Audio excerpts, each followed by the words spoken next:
짙은 안개 속에서 태어난 아이 서연. 눈동자에 깃든 금빛 반점은 무슨 의미일까? 탐욕의 눈먼 간신 김자점은 서연을 거대한 음모의 소용돌이로 몰아넣는데 그 뒤에 숨겨진 추악한 진실이 천둥소리와 함께 대거를 뒤흔들고 조선의 운명을 바꾼 관상가 서연의 대범한 승부. 과연 그녀는 초연야담을 찾아주신 여러분 감사합니다. 구독과 좋아요, 알림 설정 눌러주세요. 오늘의 이야기 시작합니다. 광해군 제위 말기 한양 도성 안팎은 권력을 탐하는 서인과 북인의 다툼으로 하루도 조용할 날이 없었지요. 하늘은 노했는지 수년째 가뭄이 이어졌고 들판은 갈라져 곡식 대신 백성들의 한숨만이 무성하게 자라났습니다. 인심은 흉흉해지고 앞날을 알 수 없는 공포가 사람들의 마음을 갉아먹던 그때 저작거리에는 기이한 소문 하나가 돌기 시작했습니다. 사람의 얼굴에 한 나라의 흥망성쇠가 고스란히 적혀 있으며 그것을 온전히 읽어내는 자가 나타나면 조선의 운명이 뿌리째 흔들릴 것이라는 예언이었지요. 산천초목조차 숨을 죽인 채 다가올 거대한 폭풍을 기다리던 어느 깊은 밤 강원도 운무곡에 짙은 안개 속에서 한 아이의 울음소리가 정적을 깨뜨렸습니다. 그것은 새로운 시대의 서막이자 천기의 눈을 가진 아이가 세상에 던지는 첫 번째 인사이기도 했습니다. 세상은 아직 알지 못했습니다. 이 가느다란 울음소리가 훗날 대전의 기둥을 뒤흔들고 간신들의 간담을 서늘하게 만들 화근이 될 줄은 말이지요. 험준한 산세가 첩첩이 쌓여 안개가 마를 날 없는 운무곡 깊은 골짜기에 매서운 칼바람이 불어닥친 날이었습니다.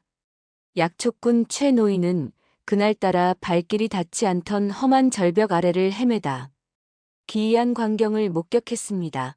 그곳에는 낡은 강보에 쌓인 채 차가운 바닥에 버려진 어린 핏덩이 하나가 놓여 있었지요. 사나운 짐승의 포효가 밤 공기를 가르는 어둠 속에서도 아이는 신기하게 울음소리 한 번 내지 않았습니다. 최 노인이 조심스레 아이를 안아들자 아이는 맑은 눈을 떠 최 노인을 물끄러미 바라보았습니다. 그런데 아이의 오른쪽 눈동자 속에는 마치 밤하늘에 작은 별을 박아 넣은 듯한 미세한 금빛 반점이 기이하게 빛나고 있었습니다. 최 노인은 그 눈빛을 마주하는 순간 온몸에 전율이 흐르는 것을 느꼈고 이 아이가 평범한 인연이 아님을 직감했습니다. 최 노인은 아이를 품에 안고 하산하며 연꽃처럼 맑고 우아하게 살라는 뜻에서 서연이라는 이름을 지어주었습니다. 서연은 자라면서 여느 또래와 달리 말수가 적고 차분했습니다. 하지만 서연의 눈빛만은 언제나 형형하게 빛났으며 한번 스치듯 본 얼굴은 수년이 지나도 결코 잊지 않는 영민함을 보였지요. 서연은 때때로 빈 마당을 응시하며 알 수 없는 표정을 짓기도 했습니다. 최 노인은 서연의 재능이 훗날 어떤 파도를 몰고 올지 몰라 기쁨보다 걱정이 앞선 마음으로 정성을 다해 서연을 길렀습니다. 운무곡의 깊은 숲은 그렇게 서연의 신비로운 성장을 묵묵히 지켜봐 주었습니다. 세월은 쉼없이 흐르는 물과 같아 서연은 어느덧 꽃봉오리가 막 맺히듯 아리따운 소녀로 성장했습니다. 최 노인을 따라 험한 산길을 누비며 약초를 캐는 일은 어린 서연에게 고되었으나 서연은 산의 정기를 온몸으로 받아들이며 맑게 자라났지요. 그러던 어느 깊은 가을날 서연은 붉게 물든 덤불 속에 쓰러져 신음하던 한 청년을 발견하게 되었습니다. 청년의 이름은 윤서였습니다. 윤서는 본래 명망 있는 양반가의 자제였으나 가문이 영모의 누명을 쓰고 화를 입자 이곳 운무곡까지 흘러들어와 숨어 지내던 처지였지요. 서연은 상처 입은 윤서를 지극정성으로 보살폈고 윤서는 자신을 구해주고 보살펴주는 서연의 맑고도 신비로운 눈동자를 바라보며 얼어붙었던 마음이 녹아내리는 것을 느꼈습니다.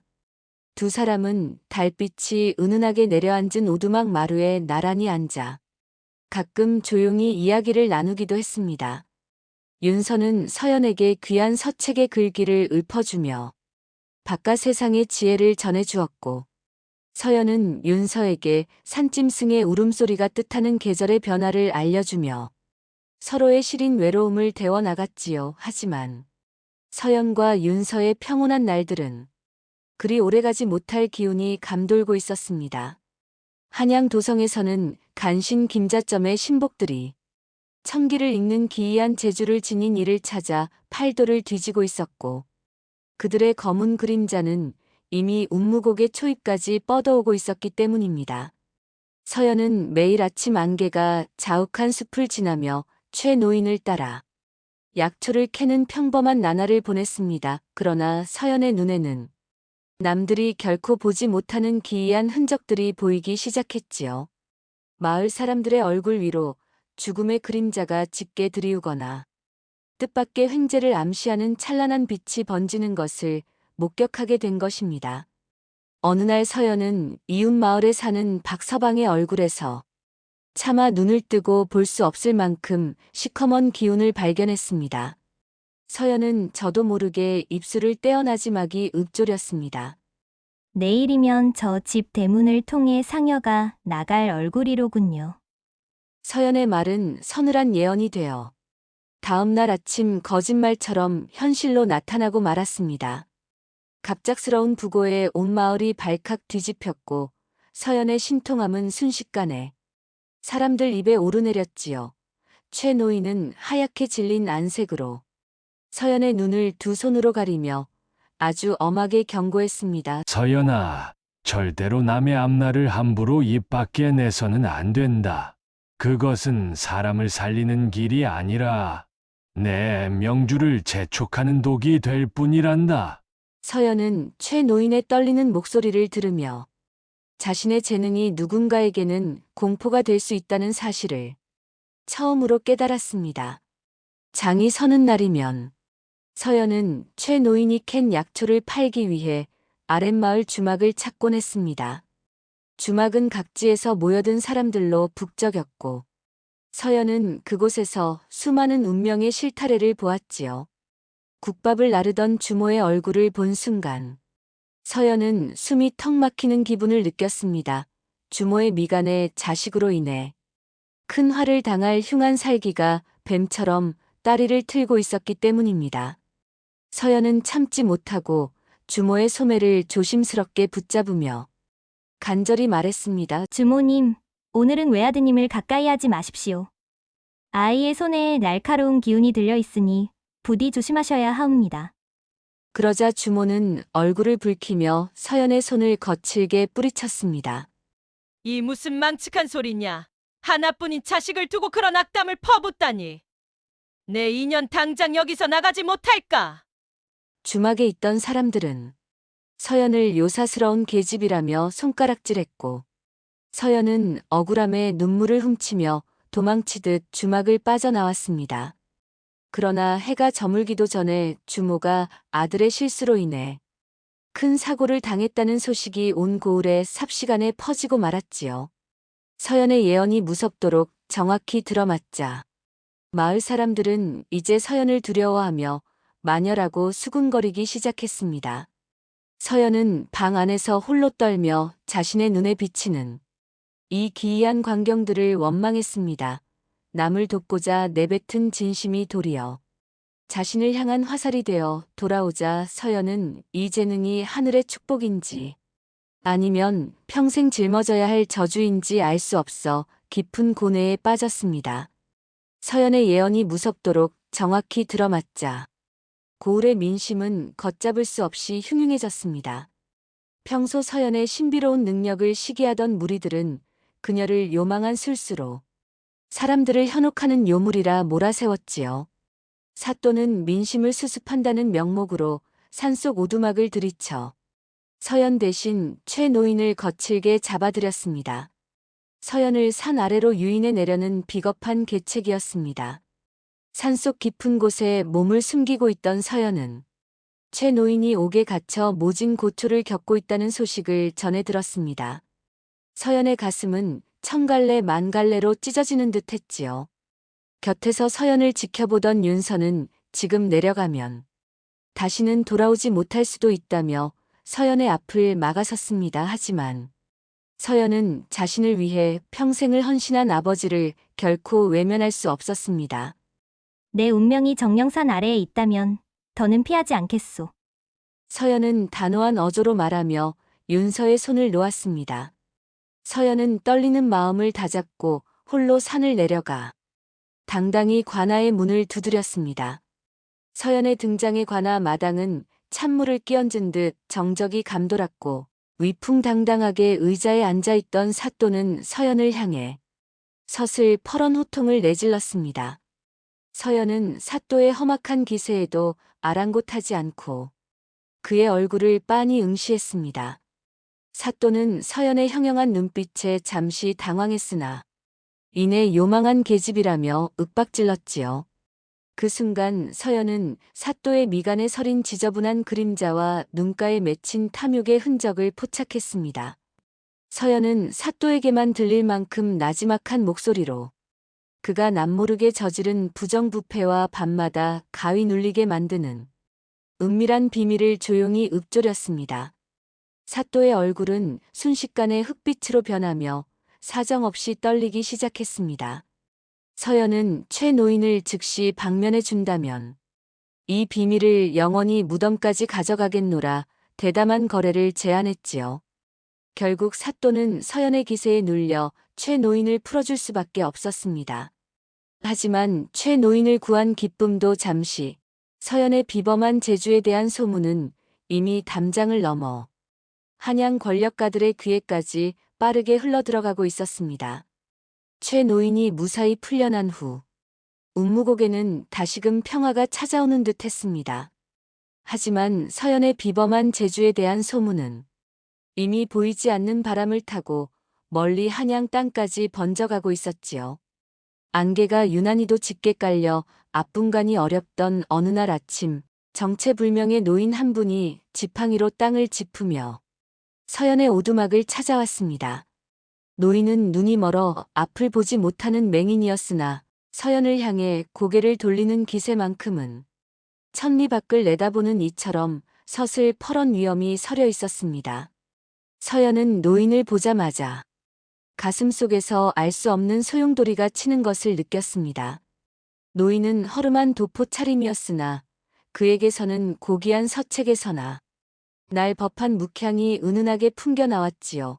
노인은 서연의 앞에 서서 아무런 말도 없이 허공을 응시하더니 이내 나직하고도 청아한 목소리로 입을 열었습니다. 아이의 눈동자에 박힌 금빛 반점이 마치 한낮의 태양처럼 뜨겁게 느껴지는구나. 내가 바로 천기를 읽는다는 그 아이냐. 서연은 자신의 눈에 깃든 비밀을 단번에 알아맞힌 노인의 말에 온몸이 굳어버리고 말았습니다.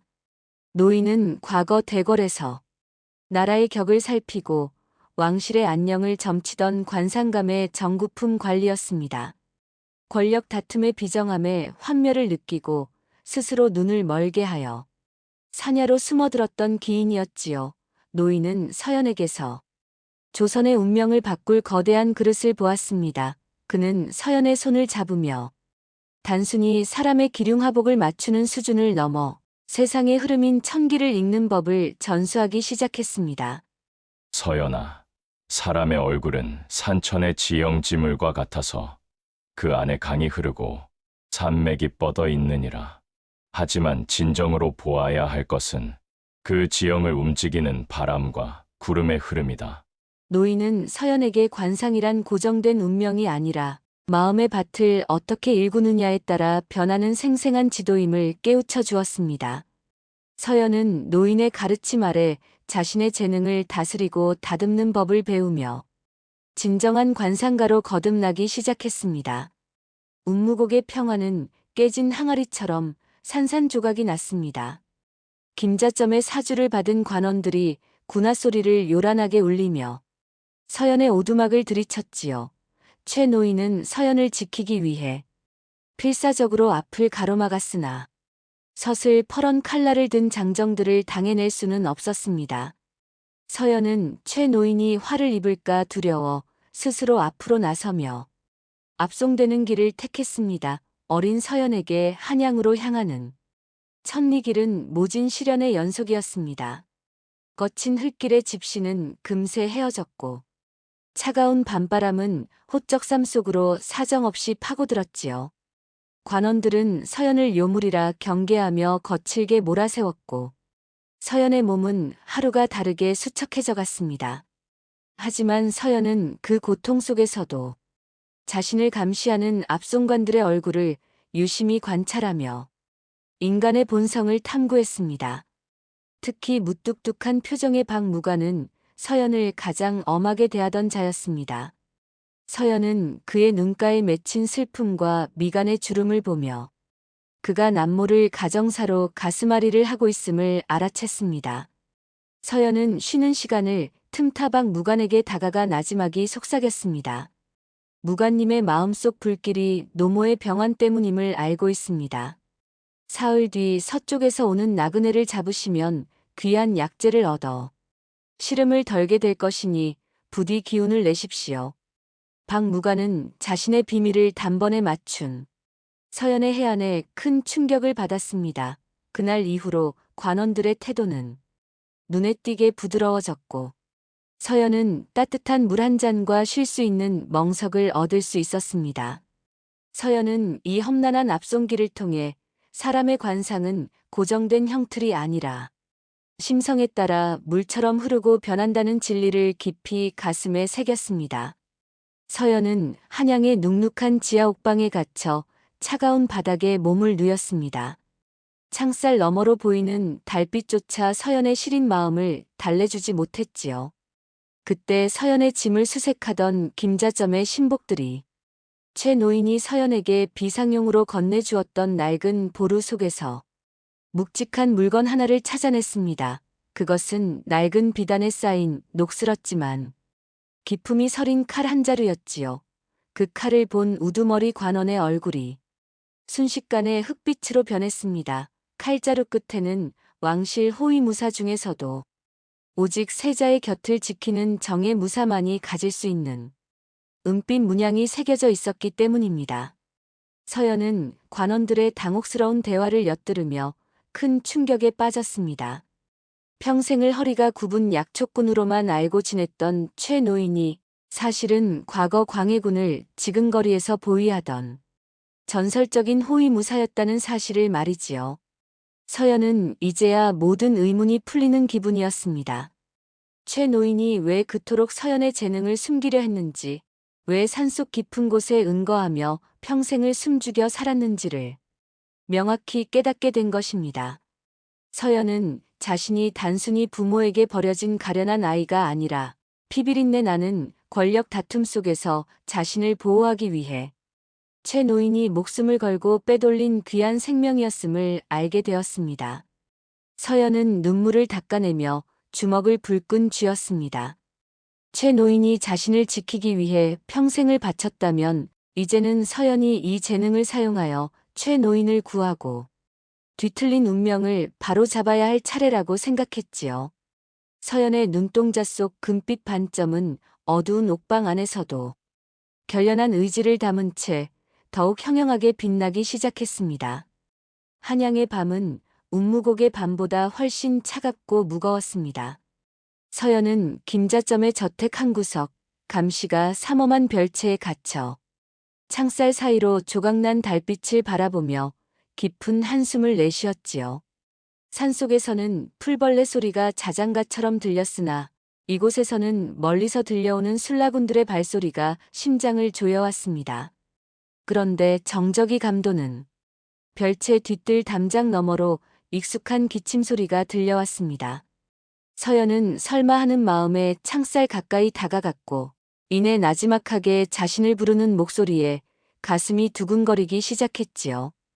그것은 다름 아닌 윤서의 목소리였습니다. 운무곡에서 헤어졌던 윤서가 서연을 돕기 위해 위험을 무릅쓰고 한양까지 뒤쫓아온 것이었습니다. 서연은 떨리는 목소리로 대답했습니다. 윤서 도령님, 어찌 이곳까지 오셨습니까? 만약 들키기라도 한다면 도령님의 목숨이 위태로워질 것입니다.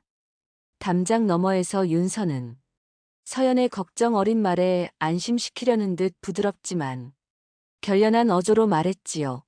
너를 홀로 보낸 뒤 단 한순간도 마음 편히 눈을 붙인 적이 없다. 내가 본래의 신분을 되찾으려는 이유도 권력의 중심에 서려는 이유도 오직 너를 지키기 위함이니 부디 몸조심하거라. 두 사람 사이에는 높고 차가운 담장이 가로놓여 있었으나 서로를 향한 간절한 마음만은 그 담장을 넘어 하나로 이어졌습니다.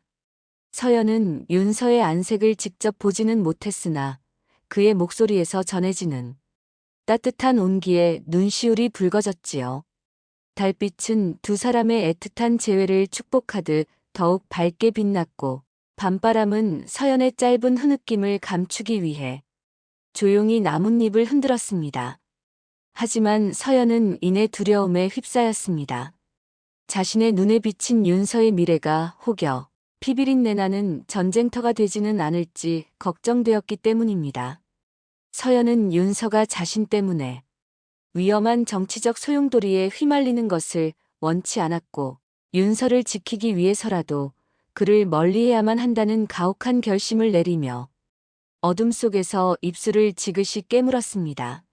서연은 김자점의 손에 이끌려 한번 들어가면 살아서 나오기 힘들다는 대궐 깊숙한 곳 내전의 은밀한 방으로 불려갔습니다. 방 안에는 무거운 침묵과 함께 코를 찌르는 진한 향취가 가득했지요. 김자점은 서연의 귀에 대고 서늘한 목소리로 속삭였습니다.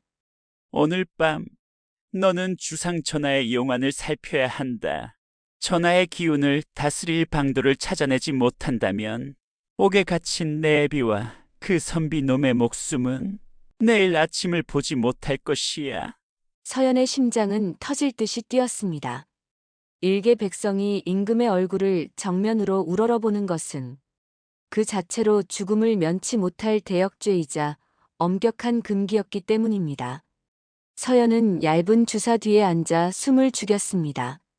잠시 후 옥좌에 앉은 왕의 희미한 그림자가 보였고 서연은 오직 목소리와 그에게서 뿜어져 나오는 기운만으로 관상을 읽어야 하는 불가능한 시험에 직면했습니다. 왕의 목소리는 갈라지고 힘이 없었으며 방 안을 감도는 기운은 마치 거대한 먹구름이 해를 가린 듯 어둡고 탁했습니다. 서연은 눈을 감고 마음의 눈을 뜨려 노력했습니다. 서연의 오른쪽 눈에 박힌 금빛 반점이 뜨겁게 달아오르기 시작했지요. 서연은 금기를 깨고 주사 틈 사이로 왕의 기운을 정면으로 마주했습니다. 그것은 소용돌이치는 폭풍우와도 같았습니다. 왕의 용안 뒤편으로 수많은 원혼의 그림자와 권력을 향한 탐욕의 칼날들이 얽히고 설켜 있었지요. 서연은 왕이 단순히 병약한 것이 아니라 주변의 간신들이 뿜어내는 도끼에 서서히 질식당하고 있다는 충격적인 진실을 보았습니다. 서연은 이 사실을 정직하게 고해야 할지 아니면 김자점이 원하는 대로 거짓을 말해야 할지 절체절명의 선택 기로에 서서 온몸을 가늘게 떨었습니다. 서연은 내전의 무거운 공기를 뒤로하고 관원들의 감시 아래 궁궐 외진 곳으로 끌려가듯 걸음을 옮겼습니다. 마음속은 이미 천갈래 만갈래로 찢어져 있었지요. 김자점이 바라는 대답을 내놓지 않는다면 최 노인과 윤서의 목숨이 경각에 달릴 터였으나 서연의 눈에 비친 왕의 관상은 이미 꺼져가는 촛불처럼 위태롭기만 했습니다. 그런데 서연의 발걸음이 궁궐의 서쪽 끝자락 빛바랜 정각들이 모여있는 곳에 닿았을 때였습니다. 그곳은 왕실의 먼 친척인 종친들이 머무는 곳으로 권력의 중심에서 밀려나 하루하루를 숨죽여 살아가는 이들의 거처였지요. 서연은 문득 마당 한 구석에서 묵묵히 서책을 정리하던 한 사내와 눈이 마주쳤습니다. 그 사내는 허름한 옷차림으로 꾸준히를 마다하지 않고 있었으나 서연의 눈에는 그 무엇보다 찬란한 빛이 그를 감싸고 있는 것이 보였습니다. 그것은 인위적인 위험이 아니었습니다. 그의 미간에서는 맑은 정기가 솟구쳤고 눈동자는 깊은 연못처럼 고요하면서도 흔들림 없는 지혜를 품고 있었지요. 서연은 심장이 멈추는 듯한 충격을 받았습니다.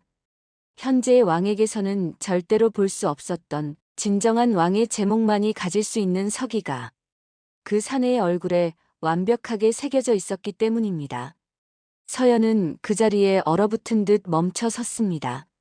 만약 이 사실이 김자점의 귀에 들어간다면 조선 천지는 피바람으로 물들 것이 자명했습니다. 진정한 왕의 기운을 가진 자가 살아있다는 사실은 곧 현재의 정권이 하늘의 뜻을 거스르고 있다는 증거이기도 했지요.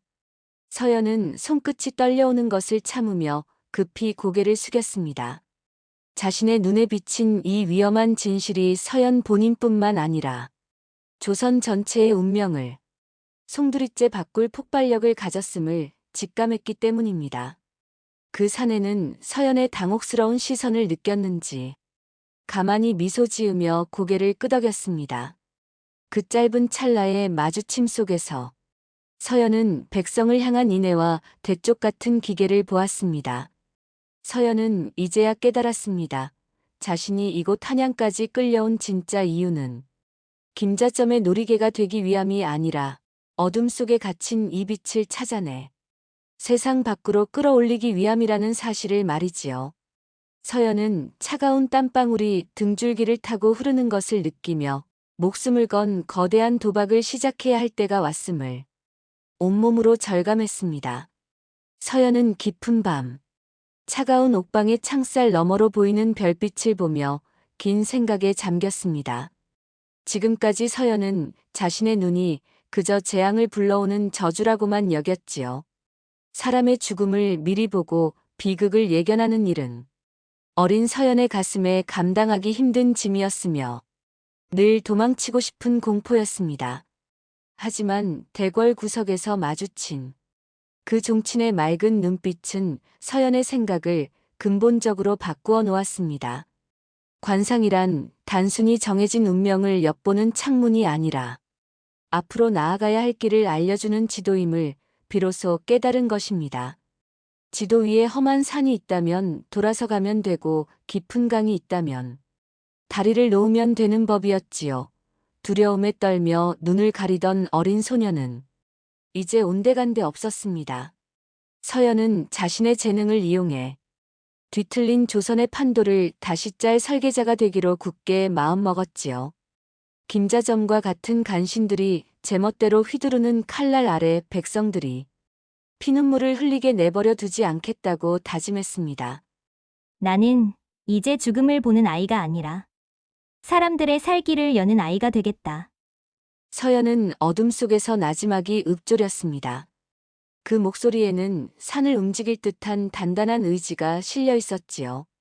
서연의 오른쪽 눈동자 속에 박힌 금빛 반점은 결연한 뜻을 담아 그 어느 때보다 찬란하게 빛나기 시작했습니다. 서연은 이제 자신에게 닥칠 시련을 피하지 않고 정면으로 마주할 준비를 마쳤습니다.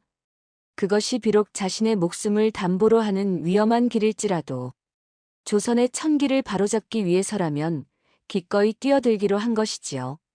운명의 지도를 쥔 서연의 손에 힘이 들어갔고 옥방의 무거운 공기는 서연의 각성과 함께 새로운 기운으로 출렁였습니다. 김자점은 서연을 자신의 비밀스러운 집무실로 다시 불러들였습니다. 방 안에는 매캐한 향연이 감돌고 있었고 김자점은 비열한 미소를 지으며 서연에게 한 사내의 초상화를 내밀었지요. 그 초상화 속 사내는 김자점이 비밀리에 내세우려는 꼭두각시 왕제였습니다. 김자점은 서연에게 이 사내의 관상이 진정한 왕의 관상이라고 만천하에 공표하여 현재의 왕을 폐위시킬 명분을 만들라고 종용했습니다. 서연이 이를 단호히 거부하자 김자점은 섬뜩한 목소리로 웃으며 서연의 출생에 얽힌 충격적인 진실을 쏟아내기 시작했습니다. 내가 왜 그 험한 운무곡 골짜기에 버려졌는지 아느냐? 내 부모는 내 얼굴에서 왕을 만들 상을 보았기 때문이니라. 김자점의 말은 날카로운 비수가 되어 서연의 가슴을 깊숙이 후벼 팠습니다. 사실 서연의 부모는 권력의 비정함을 누구보다 잘 아는 이들이었습니다. 어린 딸이 권력 싸움의 희생양이 되어 비참하게 죽어갈 것을 예견하고 아이의 목숨이라도 구하기 위해 피눈물을 흘리며 산속에 아이를 맡겼던 것이지요. 서연은 자신이 부모에게 버림받은 가련한 존재가 아니라 그들의 처절한 사랑으로 지켜진 생명임을 깨닫고 뜨거운 눈물을 흘렸습니다. 김자점은 서연의 눈물을 비웃으며 그녀를 더욱 강하게 압박했습니다. 이제 서연은 자신의 재능 때문에 부모와 생이별해야 했던 아픈 과거를 뒤로하고 그 재능으로 김자점의 야욕을 막아내야 하는 절체절명의 순간에 직면했습니다. 서연은 슬픔을 분노로 바꾸며 김자점의 눈을 똑바로 응시했습니다. 서연의 단호한 거절은 김자점의 잔혹한 본성을 깨우고야 말았습니다. 분노로 얼굴이 붉게 달아오른 김자점은 자비 없이 서연을 대궐 아래 깊이 숨겨진 지하 감옥으로 던져버렸지요. 그곳은 한낮에도 빛 한 점 들지 않는 칠흑 같은 어둠만이 가득했으며 벽면에서 배어나오는 차가운 습기는 서연의 얇은 옷자락을 적셔 뼛속까지 시리게 만들었습니다. 서연은 차가운 쇠사슬에 묶인 채 홀로 앉아 자신의 재능이 불러온 참혹한 대가를 온몸으로 감내해야 했습니다. 며칠 뒤 서연에게 거친 밥그릇을 던져주던 옥졸이 비릿한 웃음을 지으며 서연의 가슴을 후벼 파는 잔인한 소식을 전했습니다. 최 노인이 서연을 구하기 위해 김자점에 관저 담을 넘다 매복해 있던 병사들의 칼에 맞아 큰 부상을 입고 쓰러졌다는 이야기였지요. 서연은 그 소식을 듣는 순간 심장이 멈춰버리는 듯한 고통을 느꼈습니다. 평생을 헌신하며 자신을 지켜준 아버지가 오직 서연의 눈에 깃든 그 기이한 재능 때문에 차가운 바닥에서 생사의 기로에 서게 되었다는 사실이 서연을 처참하게 무너뜨렸습니다. 서연은 차가운 옥방 벽에 머리를 기대고 하염없이 눈물을 흘렸습니다. 차라리 내가 이 눈을 가지지 않았더라면, 그저 평범한 아이로 태어났더라면 이런 비극은 없었을 것을. 서연의 마음속에는 자신을 향한 원망과 죄책감이 독초처럼 자라났지요. 윤서 도령 또한 자신을 돕기 위해 무리한 움직임을 보이다 어떤 화를 당했을지 알 수 없다는 불안감이 서연의 숨통을 시시각각 조여왔습니다. 감옥 안의 시간은 멈춘 듯 흐르지 않았고 서연의 정신은 고통과 굶주림으로 희미해져 갔습니다. 하지만 그 깊은 절망의 구렁텅이에서도 서연의 오른쪽 눈에 박힌 금빛 반점은 꺼지지 않는 작은 불씨처럼 희미하게 요동치고 있었지요. 그것은 마치 가장 어두운 밤이 지나야 비로소 새벽이 온다는 사실을 잊지 말라고 서연에게 조용히 속삭이는 듯 했습니다. 서연은 차가운 바닥을 짚으며 다시금 정신을 가다듬었습니다. 여기서 무너진다면 최 노인의 희생과 윤서도령의 진심이 모두 물거품이 될 것임을 잘 알고 있었기 때문입니다. 서연은 깊은 어둠 속에서 스스로를 다잡았습니다. 도망치는 것은 잠시의 목숨을 구할 수 있으나 뒤틀린 세상을 바로잡을 수는 없다는 사실을 비로소 깨달았지요. 서연은 감옥 창살을 두드리며 옥졸에게 김자점을 불러달라고 당당히 외쳤습니다. 김자점은 가소로운 듯 비릿한 웃음을 지으며 서연을 마주했습니다.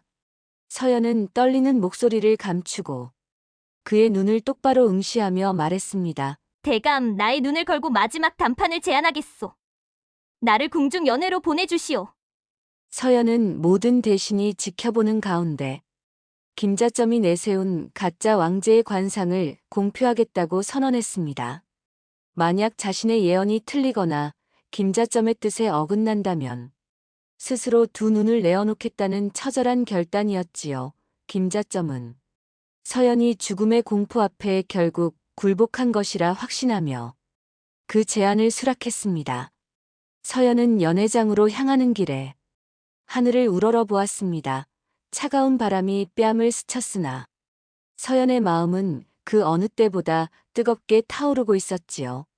서연은 이것이 자신에게 주어진 마지막 기회이며 조선의 운명을 결정지을 단 한 번의 승부임을 잘 알고 있었습니다. 궁궐대전의 연회장은 긴장감이 감돌다 못해 숨소리조차 들리지 않을 만큼 무거운 정적에 휩싸여 있었습니다. 수많은 대신이 도열한 가운데 김자점은 득의양양한 표정으로 자신이 내세운 가짜 왕제를 옥좌 옆에 세웠지요. 그 옆에는 김자점이 서연을 꺾기 위해 팔도에서 불러들인 사악한 직관 흑운이 버티고 서 있었습니다. 흑운은 검은 도포를 휘날리며 서연을 향해 비릿한 웃음을 지어 보였는데 그의 눈에서는 사람의 운명을 비트는 살기가 서려 있었습니다. 먼저 입을 연 것은 흑운이었습니다. 흑운은 가짜 왕제의 얼굴을 가리키며 낭낭한 목소리로 외쳤지요. 보십시오. 저 넓은 이마와 봉황의 눈매를. 이야말로 하늘이 내린 제왕의 기운이며 조선을 이끌 진정한 주인의 모습이 아니겠습니까? 흑운의 화려한 언변에 대신들은 술렁이기 시작했고 김자점의 안색에는 승리의 확신이 차올랐습니다. 어명이 떨어졌습니다.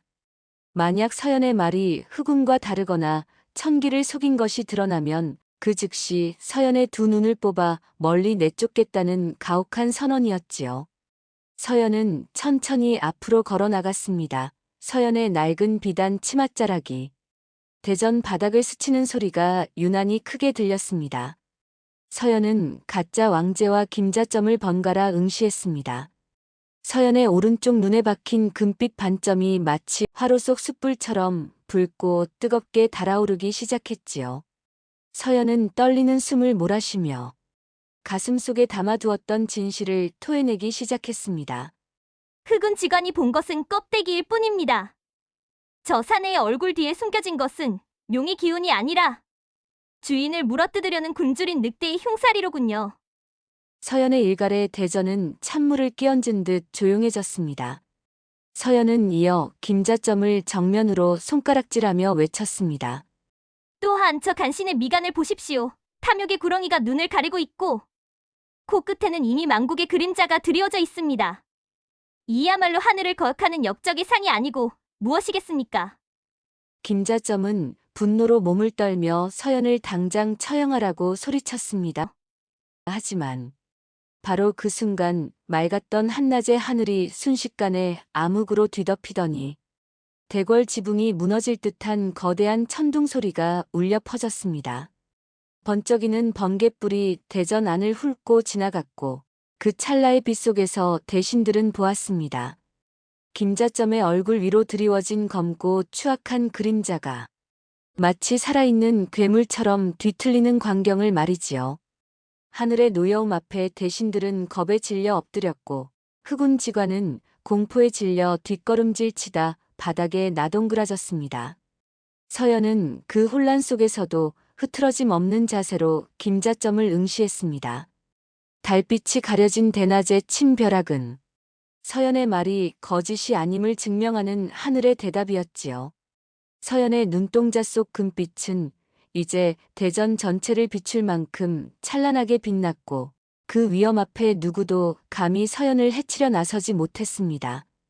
하늘을 뒤흔들던 천둥 소리가 잦아들고 대전에는 기이한 정적이 감돌았습니다. 바닥에 엎드린 대신들은 감히 고개를 들지 못했고 권력의 정점에 서 있던 김자점의 안색은 핏기를 잃은 채 하얗게 질려 사정없이 떨리고 있었지요. 서연은 고요히 숨을 몰아쉬며 자신의 오른쪽 눈에 맺혔던 뜨거운 열기가 서서히 식어가는 것을 느꼈습니다. 그 순간 서연의 머릿속에는 그동안 거쳐온 수많은 인연의 조각들이 주마등처럼 스쳐 지나갔습니다.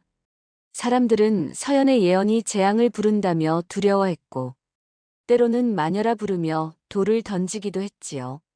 하지만 사실 그 모든 예언은 사람을 해치기 위함이 아니라 닥쳐올 불행을 미리 알려 살 길을 열어주기 위한 하늘의 깊은 배려였다는 사실을 서연은 비로소 깨달았습니다. 어릴 적 주막 주모에게 했던 예언도 그러했습니다. 자식에 의해 죽을 상이라 말했던 것은 아들이 어머니를 해칠 악인이라서가 아니라 자식이 처한 뜻밖의 사고를 구하려다 주모가 목숨을 잃을 뻔한 가혹한 운명이었기 때문이지요. 서연의 경고 덕분에 주모는 아들의 움직임을 주시하며 매사에 조심하게 되었고 결국 모자는 죽음의 문턱에서 서로를 구하며 천수를 누릴 수 있게 된 것이었습니다. 또한 서연의 오른쪽 눈동자 속에 박힌 기이한 금빛 반점의 비밀도 명확해졌습니다.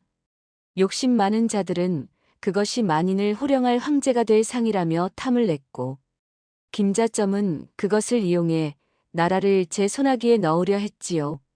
하지만 그것은 남의 머리 위에 서는 권력의 상징이 아니라 어둠 속에서 고통받는 백성들을 굽어 살피고 보드무라는 인애의 눈이었습니다. 서연은 이제 더 이상 자신의 눈을 미워하거나 두려워하지 않았습니다. 저주라고 믿었던 것이 실은 사람을 살리는 가장 강력한 등불이었음을 깨달았기 때문이지요. 서연은 고개를 들어 저 멀리 대궐 밖에서 자신을 기다리고 있을 최 노인의 평안한 노년과 윤서의 당당한 앞날을 마음의 눈으로 그려보며 안도의 미소를 지었습니다. 김자점의 일가는 하늘의 뜻을 거스른 대역죄로 그 자리에서 압송되었고 대전에 탁했던 공기는 비로소 맑게 정화되기 시작했습니다. 서연은 차가운 바닥을 딛고 당당히 일어서서 자신이 진정한 왕의 제목으로 보았던 종친을 향해 깊은 예를 갖추어 절을 올렸습니다. 조선의 뒤틀린 운명이 비로소 제자리를 찾아가는 위대한 순간이었으며 서연에게는 길고 길었던 방황의 마침표였습니다. 하늘에 노여움이 서린 벼락이 대전을 훑고 지나간 뒤 간신 김자점의 영화는 한낮 아침 이슬처럼 허망하게 사라졌습니다. 영모를 꾀하고 천기를 어지럽힌 죄를 물어 김자점 일가에게는 유배령이 내려졌고 그가 내세웠던 가짜 왕제 또한 역사의 뒤안길로 쓸쓸히 물러나게 되었지요. 대신들은 서연의 신통한 해안 앞에 고개를 숙였고 조정에는 오랫동안 보지 못했던 맑고 정대한 기운이 감돌기 시작했습니다. 서연이 궁궐 구석에서 찾아냈던 현명한 종치는 그 인품과 자질을 인정받아 국정의 중심에 서게 되었습니다. 그는 서연의 조언을 귀히 여기며 백성들의 고단한 삶을 살피는 어진 정치를 펼치기 시작했지요. 왕실에서는 서연의 공을 치하하며 그녀를 관상감의 비공식 조언자로 추대하고 화려한 비단옷과 황금을 하사하려 했습니다. 궁궐의 가장 높은 곳에서 부귀영화를 누릴 기회가 서연의 눈앞에 놓인 것이었습니다. 하지만 서연은 그 모든 제안을 정중히 사양했습니다. 사람의 얼굴을 읽는 재주는 세상을 탐하기 위함이 아니라 잃어버린 마음을 찾아주기 위함이옵니다. 소녀는 그저 산골의 맑은 공기를 마시며 평범한 이들과 함께 살아가기를 원하옵니다. 서연은 화려한 대궐보다 안개 자욱한 운무곡의 흙내음을 그리워했지요. 서연은 중상을 입었으나 윤서의 극진한 간호로 기력을 회복한 최 노인을 모시고 다시 고향인 운무곡으로 향했습니다. 윤서 또한 자신의 가문을 복권할 기회를 얻었으나 서연의 곁을 지키며 함께 산골로 돌아가는 길을 택했습니다. 두 사람은 나란히 걷는 산길 위에서 서로를 바라보며 조용히 미소 지었지요. 비록 손에 쥔 것은 없었으나 그들의 마음만은 그 어느 때보다 풍요롭고 평안했습니다. 운무곡의 안개는 여전히 희고 포근하게 산자락을 감싸 안았습니다. 한양의 피비린내 나는 권력 다툼은 이제 먼 나라의 이야기처럼 아득해졌고 서연의 일상은 다시금 약초 향기 가득한 평온으로 돌아왔지요. 최 노인은 다행히 기력을 회복하여 예전처럼 마당의 약재를 손질했고 윤서는 서연의 곁에서 글을 읽거나 밭을 일구며 소박한 행복을 일구어 나갔습니다. 마을 사람들은 이제 서연을 두려워하지 않았습니다. 오히려 누군가 큰일을 앞두거나 마음이 어지러울 때면 정성껏 빚은 떡이나 잘 말린 나무를 들고 서연을 찾아와 조심스레 가르침을 구하곤 했지요. 서연은 그럴 때마다 그들의 얼굴을 찬찬히 살피며 명쾌한 답 대신 따뜻한 위로와 격려를 건넸습니다. 어느 화창한 봄날 서연은 나무를 캐러 산길을 오르다 바위 뒤에 숨어 자신을 훔쳐보던 어린아이 하나와 눈이 마주쳤습니다. 아이는 수줍은 듯 얼굴을 붉히며 다가왔고 서연은 인자한 미소를 지으며 아이의 작은 손을 맞잡았지요. 서연은 아이의 맑은 눈망울과 이목구비를 가만히 살피더니 나지막이 말했습니다. 너는 장차 큰 사람이 되어 많은 일을 살릴 복된 상을 가졌구나. 하지만 기억하거라.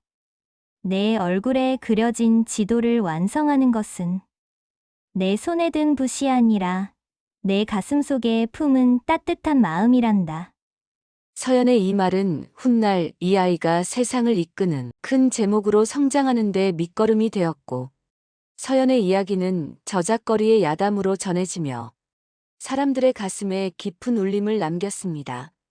사람의 타고난 운명은 얼굴에 그려져 있을지 모르나 그 운명을 아름답게 꽃피우고 완성하는 것은 결국 스스로가 가꾸어 나가는 어진 마음씨라는 진리를 서연은 우리에게 일깨워 주었지요.